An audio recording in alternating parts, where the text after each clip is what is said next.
thing. So I'm not going to do it because I've already installed it. But it looks like this. You paste it in here, curl, blah, blah, blah, blah, blah. And then you hit enter. Okay. And I'm not going to do that right now because I already have it installed. But when you hit enter, then it's like going to go through installing and da da da, and like going to show you a bunch of text. And it looks confusing, but like once you kind of have it up and running, then it's extremely, extremely powerful. This is how you do it on Mac OS, this is how you do it on Windows. It's really just this one command that you run inside of your terminal or inside of your PowerShell on Windows is what it's doing here, or CMD on Windows. So if you're on a Windows, you want to search for PowerShell, you want to open that up, okay? Or again, you could use something like what I'm using, which is basically PowerShell, but with a little bit of bells and whistles. It kind of makes it easier to do a bunch of things at a time. Like when I work, I will, for example, usually have five or more agents working for me at a time. I'll have one building my website. I'll have another one doing LinkedIn outreach. I'll have another one putting together an email campaign. I'll have another one applying to jobs on Upwork for us, so we get like, stuff through there. I have another one that's, what I mean? Like I could have like each agent doing a bunch of different stuff. And then I kind of just like in here, you can actually see it says needs input, or you can see it's running or needs input. And I kind of just say, okay, when it's done, I'll come in. Okay, what did you do? Did you do the right thing? What else do we have to get done? Let's plan the next phase. And then you go off and run. And it's kind of like balancing a bunch of plates, right? And it's like, you go off and do this one thing, you go off and do this other thing, you go off and do this other thing. Okay, you finished. Let me give you another task. You finished. Let me give you another task. And that's kind of this is like the modern way of working, right? And this is when you really get a lot of power, right?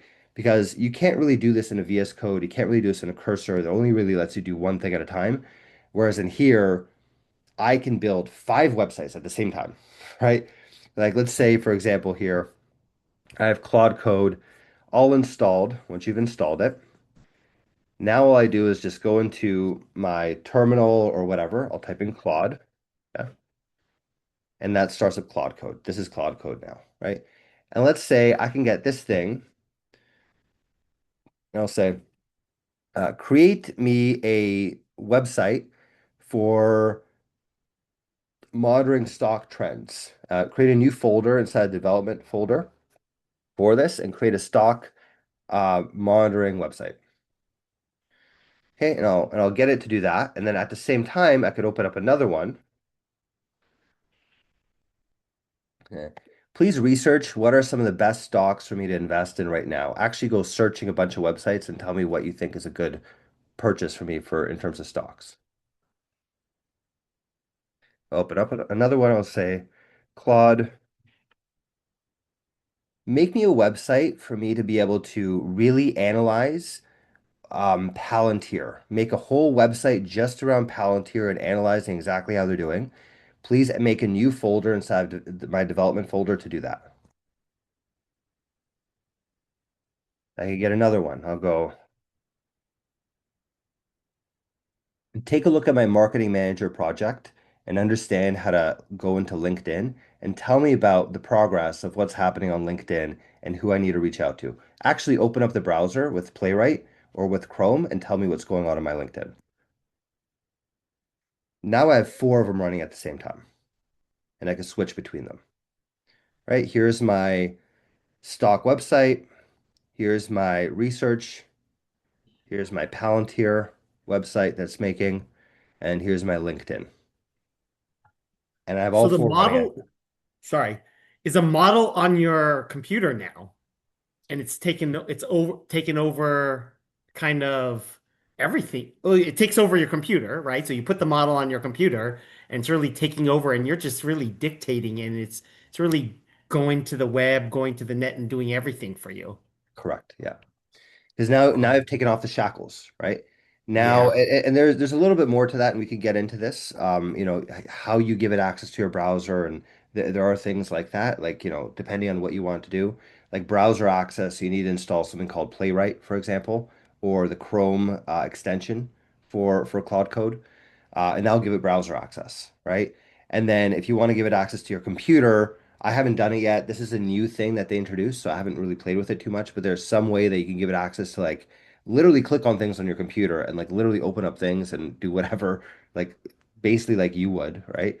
And then there's like other tools they can install that like can search the internet and other tools that can like connect to certain databases and like there's all these tools they can install, right?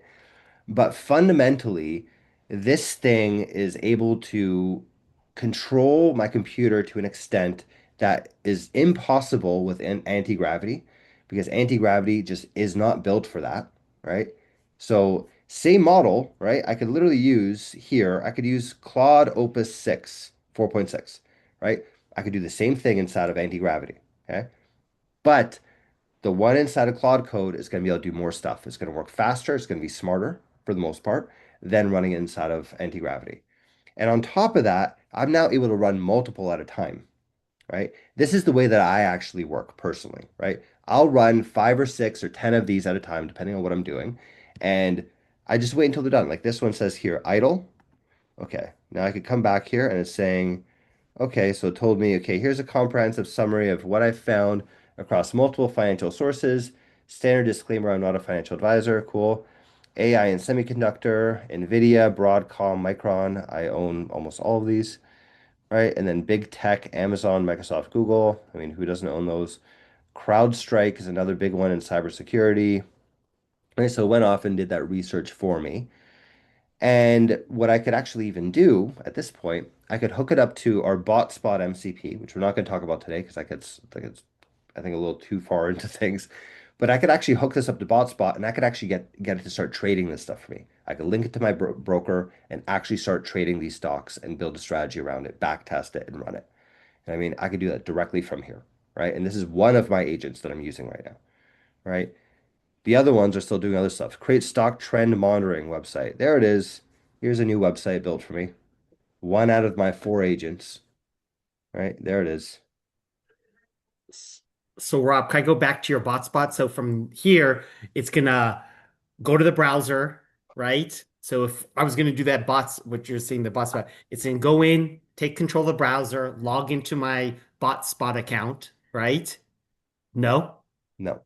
It's using something called an MCP server, Okay. which is kind of like an API. So it could directly interact with our website. It does not have to go to, it can if it wants to, right? You can use browser automation. You can get it to go to BotSpot and click on things if you want. But that is a much less efficient way to do it than through an MCP server, right? It's directly connecting to our AI APIs as opposed to like going to a browser and automating things, right? Okay. So we're going to be calling from our computer saying, okay, go to botspot, access botspot's MPC, back test, this stock for me, right? And we're going to have you run it, the back test, and then Correct. it's going to take, because you have the MPC server, it's going to push it back to our computer and build Correct. that out. Correct. Yeah. Hmm. Yeah. Got So if you want to learn a little bit about how that works, and again, I don't want to get too deep into it today because I feel like there's already a lot of knowledge already. There's already a lot of things coming at you. But we'll work on this in subsequent things. If you go to developers on BotSpot, I could literally give this page to Claude Code and say connect to my MCP server. Connect to this MCP server. Here are the instructions. And it'll figure it out for me. It'll just connect it, do it, and it'll tell me restart Claude Code, and that's it. That's simple. So I just, of course, feed it the information of the MPC server based on your website, right? Yeah. And then it'll know It's how under to talk developer. already. Yeah, if you click on developers, copy and paste this, give it to Claude Code, and this Yeah. is all the instructions it needs to get up and running. Mm. Yeah. Jeez, Yeah. that's fast now. Yeah. It's crazy. What's That's possible now is wild. It's that's wild. yeah. This is what I'm saying. Like, if you're someone who works online and you don't know how to use these tools, you're gonna get run over like a train in this year. Because right now, these models are so powerful. Like I said, I run 5 to 10 of these at a time. And any one of these agents is easily 2 or 3 times smarter than any employee that I can hire, right? It just figures things out more. It's faster. Like it can put together a whole website in like 5 minutes. Like, do you know how long it would take a human to do that? Like, I'm a good coder. I've been doing this my whole life. It would take me at least a day to put that thing together. At least. from manual work versus this Claude Code can do it in 5 minutes. And I'm running five things like this all at the same time. Wow. Right? So like imagine how much work you can get done, how quickly, right? Yeah. It's wild. Oh, It's like wow. it's like adding jet engines to your butt. Yeah. You're gonna go flying, right? Yeah. Hey, can you send that link in the chat? For what? For the MCP server? I think that's what he was saying. Yeah. Yeah. This is botspot.trade/developers, as I shared that. Right? And it's basically this is our MCP server, botspot.trade, and it explains you could either do it through OAuth or you can get an API key. I'd suggest getting an API key. You basically go to account settings and then you can just create a new API key here. And then that's how you connect through it. Mm. Right? And that gives you direct access to Botspot. And you can go onto Botspot and you could view those things if you want, or you could just have like Cloud Code fully run that for you. It's up to you. You could switch back and forth between the two, right? Like you could have Cloud Code run something for you, create a strategy, back test or whatever, and if you want to look at the graph, you go to Botspot and you can actually see it, right? So it's very powerful to be able to do those things together, right? Like I've been using our MCP server a lot more than our website lately. It's just easier because I already use Cloud Code on a regular basis. Cloud Code is so capable and is able to do so many things. I can get it to like research stuff on LinkedIn, or I can like, for example, we get clients from Upwork, right? There's people on Upwork, they ask to have an algorithm built for them. Okay, a couple $100 or a couple $1,000, we'll build you the algorithm. Literally, I have Claude Code talking to them through Upwork. I don't even know if they realize they're talking to an AI, but they are. It gathers the requirements from them. And then on the other side, I have it talking to our MCP server and actually building that for them and then handing over the work, right? So basically, I have an AI earning money for me on Upwork without much intervention for me, right? And that's all possible with these kinds of things, right? Yeah. So here's my LinkedIn. It went through my LinkedIn. Here's all the different people. It actually went to my web browser, pulled up all these people that I need to talk to through LinkedIn. Here's the number of connection requests that were sent, how many were accepted. Here's the people that I'm talking to, right? So I was able to do all of that, right? And then at the same time, it made the stock monitoring website. At the same time, it did researching stock investments. And at the same time, we also made a Palantir website. Look at that. I ran all four of those at the same time, concurrently. And that's all on your computer, Correct. right? This is all And of my it's so it's not taking up a lot of, memory if you're running all these agents at once and it's all doing the processing on your computer, correct? I mean, it That's depends on what you're doing, right? yeah. If you're doing something very complicated with each of them, then it can take up a Okay. lot of space in your computer. But stuff like this is very, very Easy. light, right? Okay. Most of the work is handed over to Anthropic and they're doing it on their end. Okay. Right? But look at that. Like, whereas Replit, I was able to make one website. It took a couple minutes to do that. Here, I was able to make two different websites and research LinkedIn and research stock tips all at the same time, and they all finished in about 5 minutes. And the same time it took Replit to build this, right?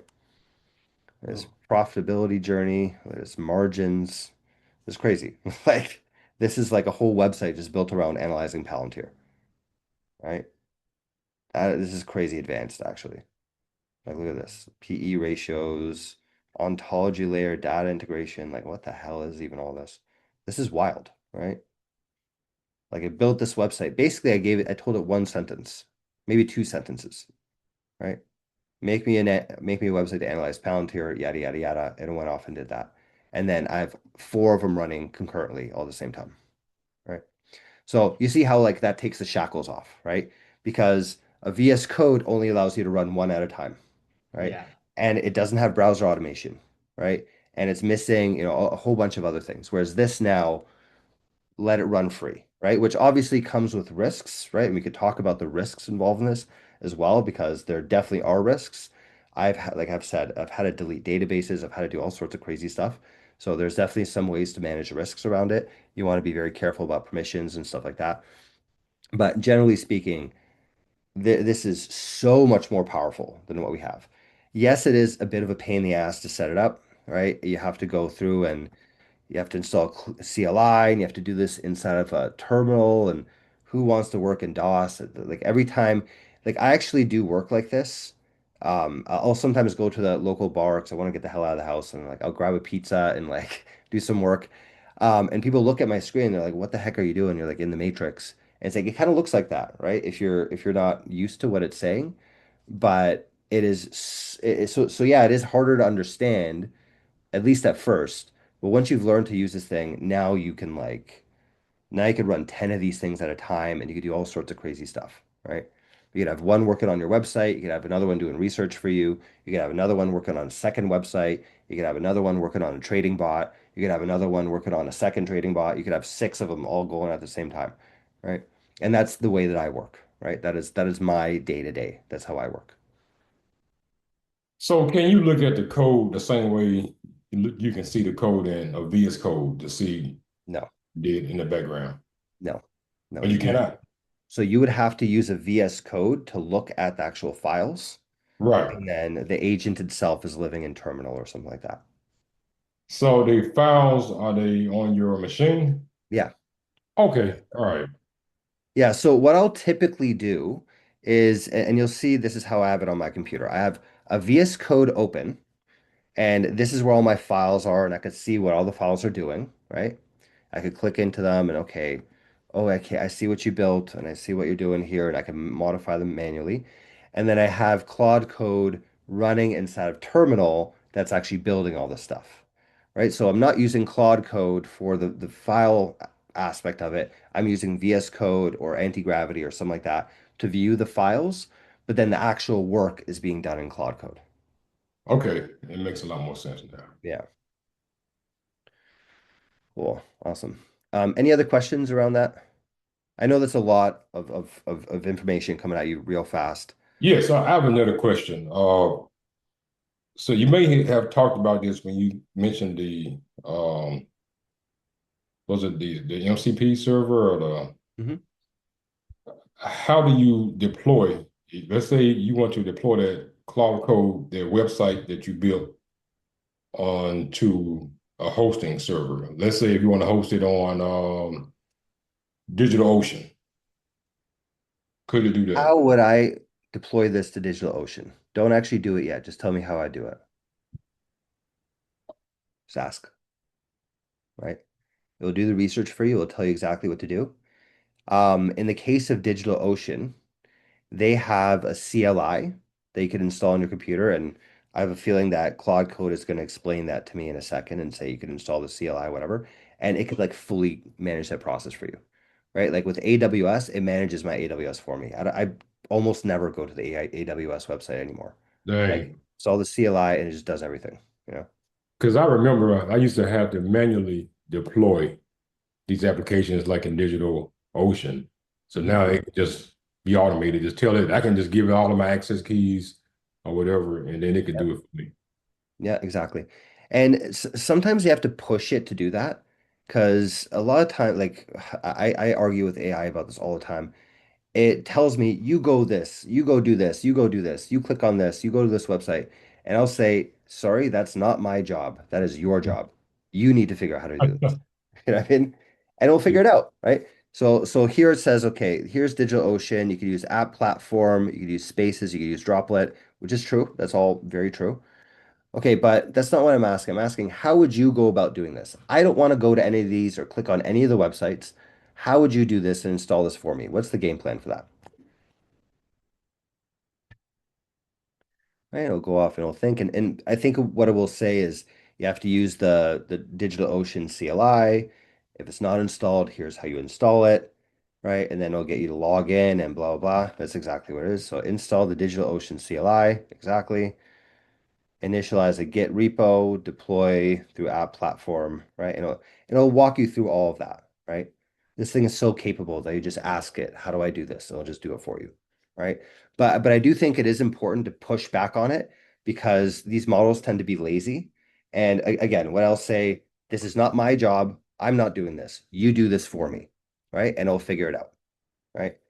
So, if it's trying to get you to do work, just say, I don't want to do the work. You do it for me, and it'll figure it out. Right. is exactly what it is here.